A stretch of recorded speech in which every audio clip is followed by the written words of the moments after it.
welcome to our induction videos for Georges River Life Church and Georges River Life Care. My name is Sophie Brodie and I'm the Generations Pastor here. And let me say on behalf of all the staff how excited we are that you are keen to serve and be part of the ministry we do here. Whether you are new or you've been serving for many years, we know this year you're going to be a blessing to so many, but also it's going to have a great impact on you as you love, care and serve in the way of Jesus. This video is our general induction and is therefore for everyone who is serving across both sites and life care. To fill your yearly requirement of doing this general induction, you'll also be required to do a short online quiz to let us know you understand this information. If you are new to serving at GRLC, you'll also be required to do a ministry screening questionnaire and a code of conduct. There are 3 kinds of code of conduct depending on what role you'll be doing: a serve level, leader level, and a life care code of conduct. Please ensure you fill out the right one that your ministry leader has sent you. This general video induction is to be completed annually, alongside a conversation you'll have with your ministry leader and team, where they'll give you any information that's particular to your ministry. For example, the guidelines of how to run a small group at youth or how to appropriately handle the sound gear won't be addressed here, but will be by your ministry teams and ministry leader. So if some of the questions aren't answered in this video, it's likely because your ministry leader will go through it with you, but it wouldn't hurt to pop down those questions so you can bring them to them. In this video, we'll be looking at what Safe Church is, why it is important, our Safe Church policy here and the supporting documents, some important things to consider for work, health and safety, who to go to if you have a complaint, feedback or ongoing conflict, and also a revision of why we have our code of conducts. So let's start.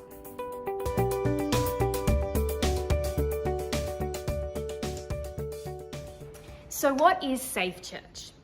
See, Safe Church refers to the Safe Churches framework that has been created by the Baptist Association alongside other church denominations in response to the 10 Child Safe Standards.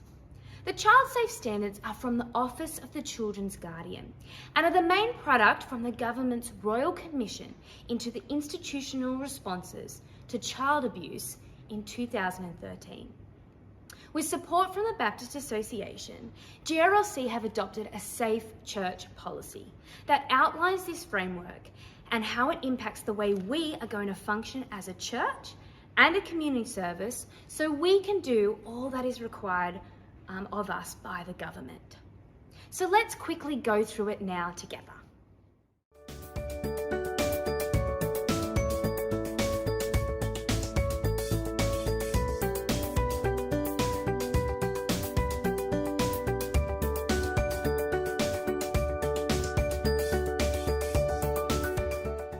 Our Safe Church policy outlines our commitment as a church to provide places, services and programs that promote physical, emotional and spiritual health and safety and model the love of Christ to all who we have contact with, particularly children, young people and vulnerable adults. So as you can see, this is not just about children, but it is about everyone. Our Safe Church policy can be found on our website under the About and Policies and Guidelines tab. We ask that you read through that Safe Church policy yourself, as it is an overarching document that points to all the other procedures and documents you can see on that webpage too. Our Safe Church policy is for everyone who attends our church and its programs, but is most importantly for the leadership, staff, and volunteers. So in order to adopt the Child Safe Standards, we must commit to the following things which are outlined in our policy. The first is to provide spaces, programs, and relationships that are safe for our young people. So this is particularly going to affect our ministries that are child-related, like River Kids, Youth and Arts Life, but it's also about our whole church as we seek to create a culture that ensures young people and vulnerable adults in our community have a voice and have input to what we do here. Number 2 is that we have a thorough process to screen, induct, resource and train our staff and volunteers. That's what we're doing now, and the full procedure can be found on our website under that Volunteering at GRLC tab. The third is that we have a clear process for dealing with conflict, complaints, incidents, and concerns. Fourth is that we have safe physical but also online environments. Number 5, that we undergo appropriate risk assessment of our programs, ministries, and events. Number 6 is that our third parties and affiliated entities like Lifecare also comply with our framework. Number 7 is that we are diligent with our record keeping. By law, we actually must keep records of all our forms, attendance, training, and complaints for 45 years. So we commit to doing that in a best practice in a safe and secure manner. And 8 is that we commit to keeping accountable to the Baptist Association, as well as reporting anything that's required to us to other agencies and the government. So you've heard me mention it already, creating safe environments. Let's look at what that means.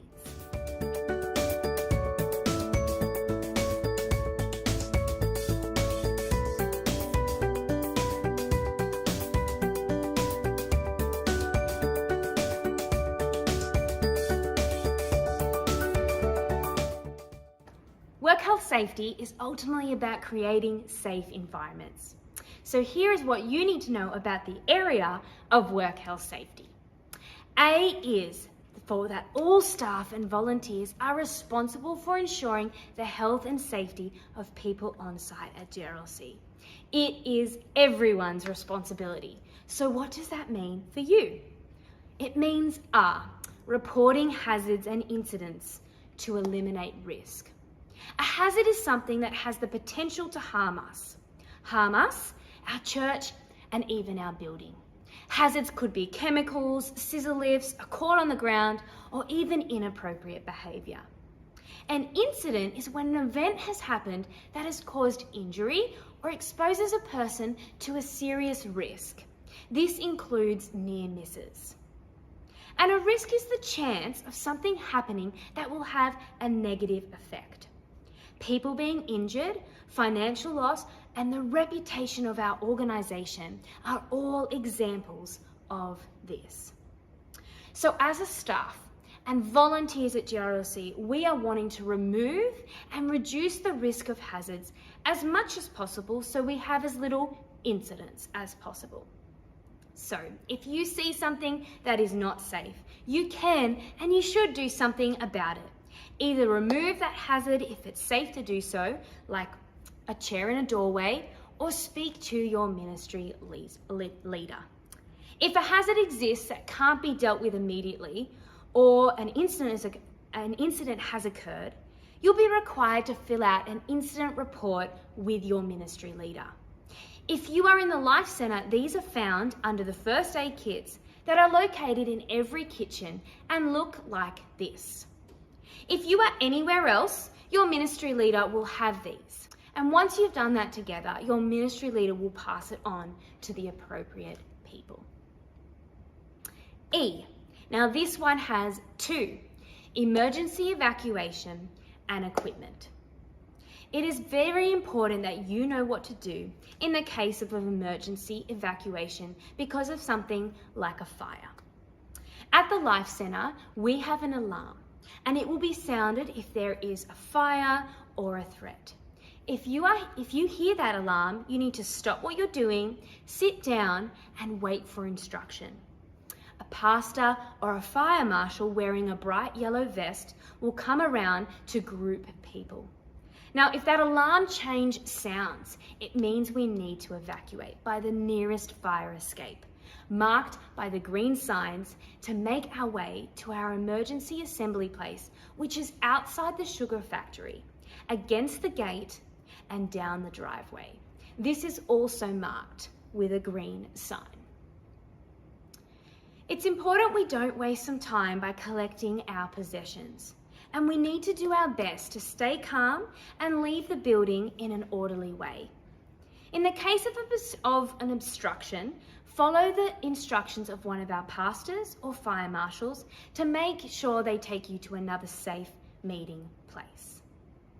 If you are in any other building, like perhaps our Chipping Norton site, your ministry leader will brief you of the emergency exits on the day of serving or in your ministry induction for the year.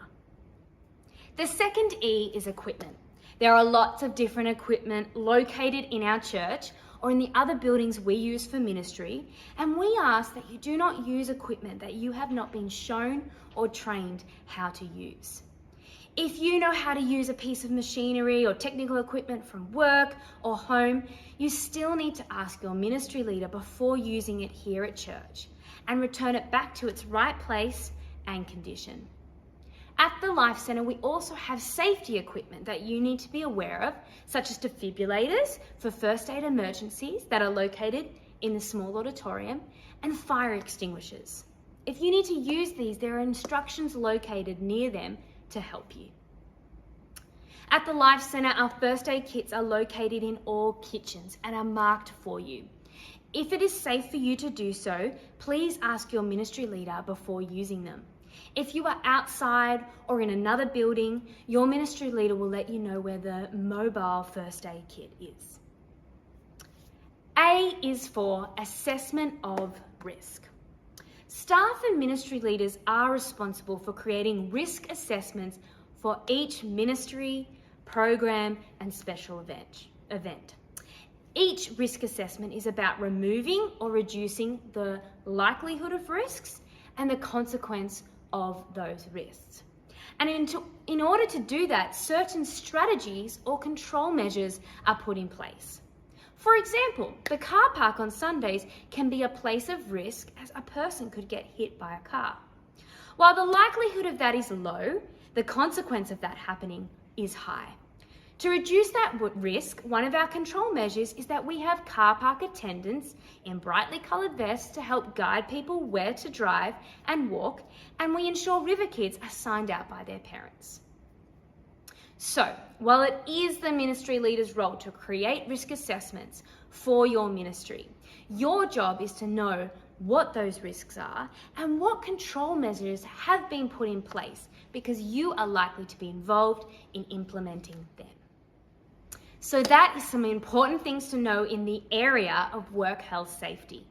Just a couple more for you to remember. If your role involves food handling, we have a policy that's found on that same web page I showed you before, and you'll be required to sign a food handling agreement. We also need to keep all the fire exits clear in any room or building we are using. They need to have a 1 metre clearance at all times, so please do not leave objects obstructing them. Messy rooms or dirty areas are also a hazard, so let's do our best to keep our spaces as clean as possible. And your ministry leader will go through any extra procedures based on your ministry's risk assessment. So that was the what and why of our Safe Church framework and information on our work health safety practices. Now let's look at our Safe Church document suite.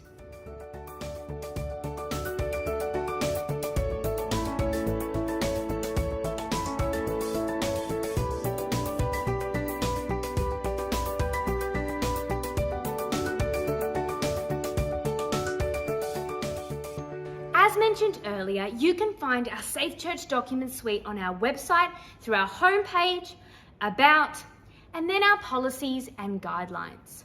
These are supporting documents and policies that make adopting our Safe Church framework possible, which is all about creating safe environments for everyone. Physical environments, yes, but also emotional and spiritual, which has got to do with relationships. So we now want to focus on our procedure for dealing with relational conflict, complaints, and child protection concerns, as it's important that you know who to go to in your context if these things occur.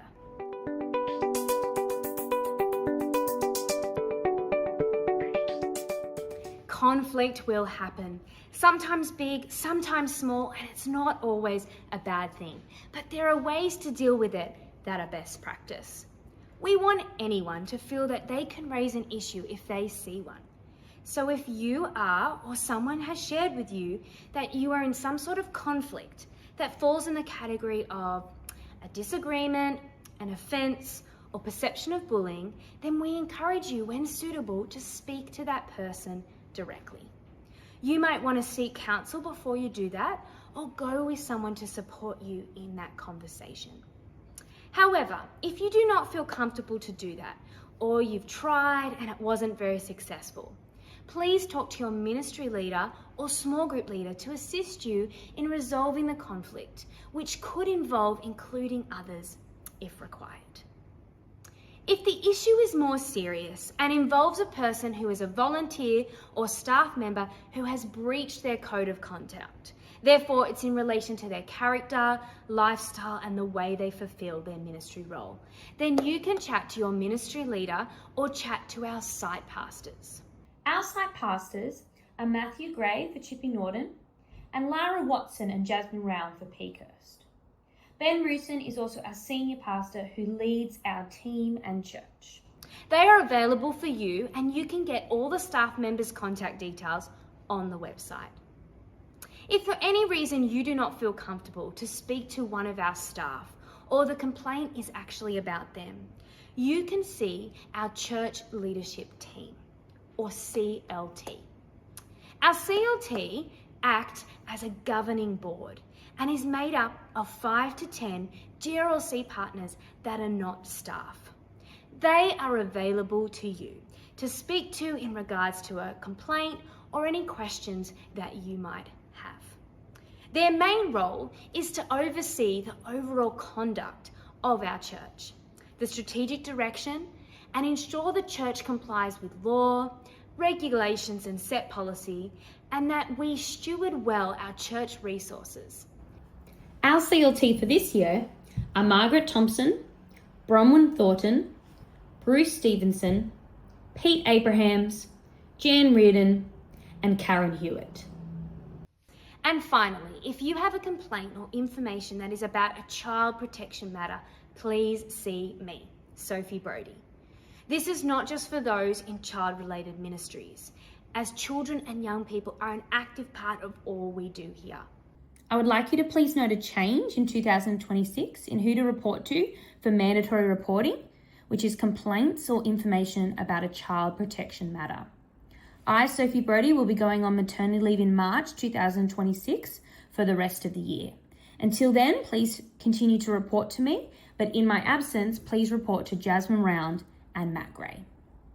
It's important that if you hear anything about harm that has happened to a child, even if it was a long time ago, or you have information that concerns you that they might be at risk of significant harm, please come forward. If your complaint is about the actions of a volunteer or staff member towards a child or young person, whether it be here at church or elsewhere, please also speak to me, Sophie. Again, if you're not comfortable to come to me or another staff member, or the complaint is about them, you can chat to someone in the CLT. So in case you missed it, here's a summary. If there's a conflict between staff, volunteers, or church members, speak to that person directly or tell your ministry leader. If the complaint is about a serious breach of a volunteer or staff member's code of conduct, please speak to your ministry leader or site pastor. If the complaint is related to child abuse and protection, please speak to me.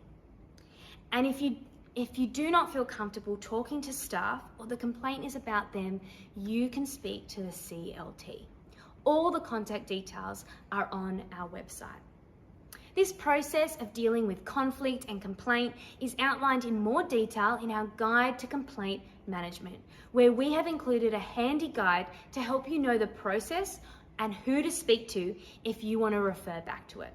While we don't expect you to know it all or remember this, you can remember the right information can be found in our Safe Church document suite.